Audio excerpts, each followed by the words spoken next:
when I met my ex-husband Kenny, he was from a small town outside of the city. They are what you would call country folks, I guess. The whole family lived on a 1-mile area, and everyone had a plot of land that they built homes on. There were 10 acres each, so when we were married, we got our land on and built a beautiful house on it. My mother-in-law was married to a strange guy, from what I could see. He didn't like to come to family functions and seemed to hate everyone, but he did have a friend named Denny. And when I met Denny, every spidey sense that I had just went off. I did not like this guy, and I think that he could tell that too. He would go on and on about how much money he had, and since he didn't have any family, he was going to leave it to them. He was at their house every day pretty much, except when he would go on these business trips, and no one would hear from him for like weeks at a time. Then he would come back with all of this money and would buy everyone very expensive gifts. Now one day, my ex says that Denny has cancer. And well, of course, I felt bad about disliking him, but still didn't want to be around him or anything. The next thing I know, they have Denny moved in and has a hospital bed set up in the office. Which was really strange, but Marilyn, my ex-mother-in-law, said that they needed to take care of him, and in return, his life insurance policy of $1 million would go to them. Still, I didn't trust him, so one night I asked some questions. A lot of questions, in fact. Back then, the internet wasn't a big thing and very few cell phones were around. He had answers to every question, but I didn't believe him. So, to win me over, he took Marilyn and I to the cancer ward with him for the treatment. We went into the waiting room and he walked up the stairs. About an hour later, he walks out. He even had some documents talking about his diagnosis. Still, something just wasn't right. He took us to his mother's house. He told us that she died and left the house to him, and no one was supposed to live there, but I saw milk on the counter. Yeah, I'm pretty nosy. He had hundreds of Beanie Babies all over the house too, and gave us a bag full each. This is when they were really expensive too. Still though, I just didn't like the guy. One day he pops up and says that he has to go to Boston for business and wants Gary, my ex's stepfather, to go with him. We didn't think anything about it, so off they go. A couple of days later, Gary calls Marilyn and says that he wants her to come to Boston to sign some papers or something. This all seemed really weird to me, so I decided that I was going to look into Denny. I went to his mother's house and she was home. And apparently, she wasn't dead. She told me that he had escaped from the mental hospital and that they'd been looking for this guy for months. And apparently, this is when he was gone for like weeks at a time. Allegedly, what was happening was that he would go to hospital and then would leave again. Apparently, he wasn't rich either, and he doesn't have cancer. All this had been just an elaborate scheme, I guess, but why? I begged Marilyn not to go to Boston. I had this feeling of dread, but she said that she was going to confront him. A day later, she gets a credit card bill in the mail and her name maxed out. She went to the bank and found out that there were several loans and credit cards taken out in her name. This is where he was getting the money from for the trips and the gifts. They also did a check and she had $1 million life insurance policy on her name.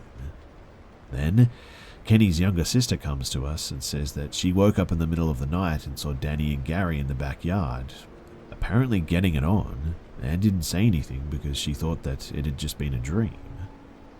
So, they were in on it together by the looks of things, and what we were thinking is they tried to get Marilyn to Boston to be killed.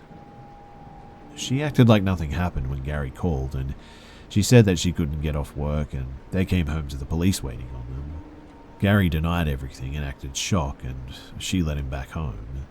He knew that I was the one who stopped his plan too, and after that, he hated me with a passion. And I guess it just goes to show that no matter how much proof, you always have to trust your gut. Oh, and I talked to my ex-sister-in-law, and Danny, he's now in jail for murder. Because he murdered his lover's wife. So as far as I'm concerned, This was a close call for sure.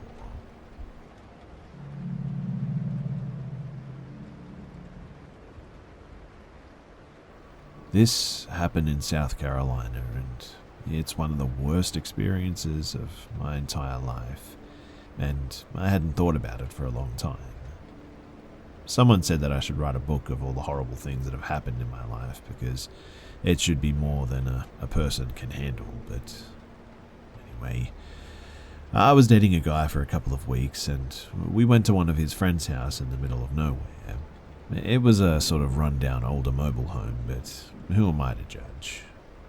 We went in and there were 4 other guys there. I thought that was a bit odd.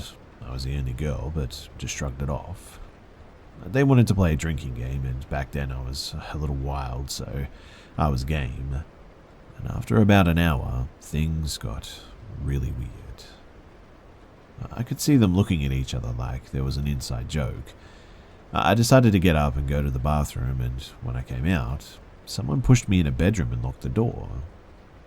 It was completely dark in there. I banged on the door telling them that this wasn't funny. The door opened and they all came in and shut the door behind them. I could sort of feel them grabbing at me and laughing. I was fighting and hitting, but they were just way too strong. The door opened and they all left. I could then hear them outside in the hall, and it didn't sound good. They were discussing the order that they would take turns on with me. The door opens and my mind is going a million miles a minute on how I'm going to survive this. The guy comes in and sat on the bed and said that he was going to get me out of there. He said that they went too far and he didn't know that they were going to hurt me. He said that he thought that it was a joke and that there was a back door across from the bedroom, and he said for me to run through the woods as fast as I could to the road and he would come and find me. I ran as fast as I could and I heard them yelling for me to come back. I could hear them coming too. I got to the road and hid behind a tree. It seemed like maybe an hour had passed, and I see a car pull up with him in it, and he is just all bloody from head to toe. They had beat the ever-living daylights out of this guy for letting me go. He had my purse and ended up taking me home, and I didn't know if I should trust him, but really I had no other choice. I mean, I was in the middle of the woods. I heard a couple of months later that apparently that same guy was arrested for killing his girlfriend, and the guy who took me there was arrested for assault of another woman. Maybe if I had gone to the police, this may have never happened. Who knows? But what I can say for sure is that I got really, really lucky that day.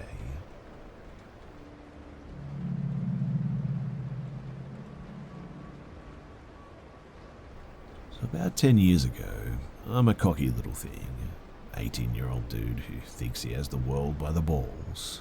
The world had me by the balls, I later discovered though. And I was with my very serious girlfriend of 2 years and counting. It was the first time that I'd ever dated a girl, and it really felt like I was in love and could see myself marrying this girl, in fact. Thank God that didn't happen though. That's a whole nother story. But my parents are really strict conservative Christians. They'd never let me and my girlfriend Caitlin share a room at night. Caitlin's parents didn't really care at all, but they let us drink and we had our own bedroom upstairs. Looking back, her mum was kind of not the best mother, but she was nice enough, so yeah, she was alright. Anyway, one weekend in summer, Caitlin and her parents asked if I would like to come up for 3 hours up north to her grandparents' town for their anniversary. This place is hours away from civilization, pretty much as secluded as it gets, in fact. You even see some Amish people the whole way up there, northern Michigan if anyone would like to know. So I said, yeah, okay. Her grandparents are pretty wealthy and fun, and I knew that it was going to be a fun time. But too many people stayed in their really big, lovely house, so we had to rent a cabin in the woods. This cabin is at least 20 minutes from the village or town or whatever, and right away it just seemed a bit off. It was back in the woods off this sort of creepy, secluded and quiet dirt road. Everything was completely silent. The house next to us was dead silent and empty, and it was just us there. I'm not too worried about it at all because I have this wonderful and fleeting confidence that alcohol and the possibility of getting some action this weekend is on the menu. So I'll skip the daytime activities as they don't really matter all that much here. We basically just had a regular fun time with the family and we returned to our cabin for the night. Now, our room was upstairs in this sort of loft area. This cabin was oldish and rustic and just, well, empty for a lack of a better term. Not physically empty, but just void of something. The kind of emptiness that you can almost feel, but hey, we're out in the woods and no one has probably been here like in ages. So, of course it feels kind of dead in here, right? That night, though, was when it happened. And I'm positive that I'll miss a bunch of details as I sort of blocked out the memory as best as I could until, well, I saw this place and it came back.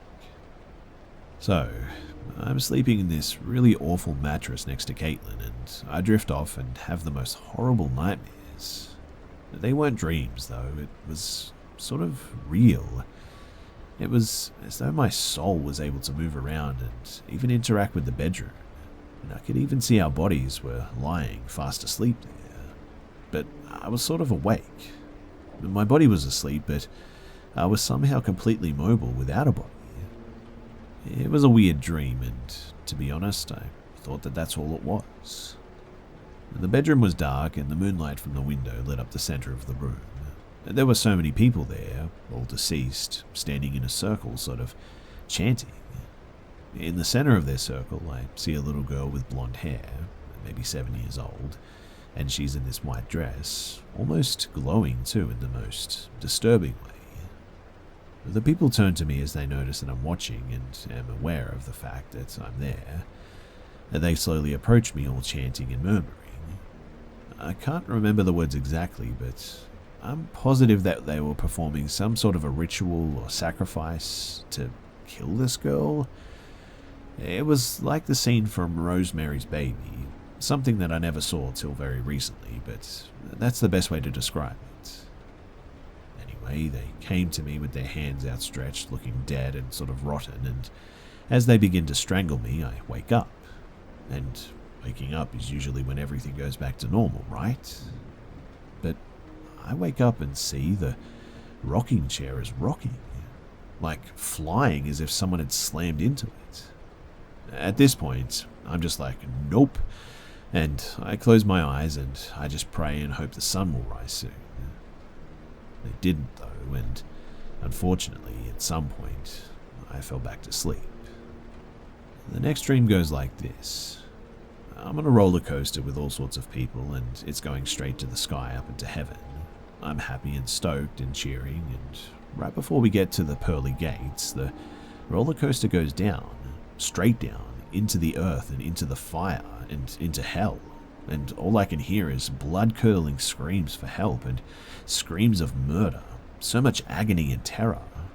It was honestly one of the most awful things that I've ever experienced, and I could feel the burning of the fire and the pain of the screams just surrounding me in every way. Finally, though, I wake up and the sun is up. I'm covered in sweat and I look over to see my girlfriend in the fetal position, shaking and crying. I ask her what's wrong, knowing that I think I already know the answer, hoping that it was something else. And all she could say was, the girl, over and over again. I asked her what happened, and she said that she saw a little girl in a white dress standing in the middle of the room staring at us and dancing, and she claimed that she wasn't even asleep. She went on to explain too how she had waken up periodically to see the rocking chair just rocking back and forth like I had. Mind you, I hadn't said a word about everything that I had experienced yet, and she pretty much confirmed everything, which obviously only made everything so much worse. I don't really have an exciting end to this story too. You see, the next night and the night after that, I just didn't sleep.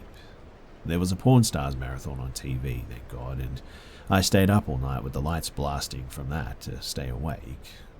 I didn't sleep again, in fact, until the car ride home.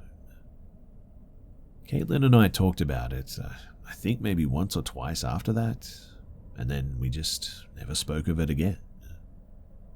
I guess that I'll never really know what actually happened that night, or if I was just going crazy or something.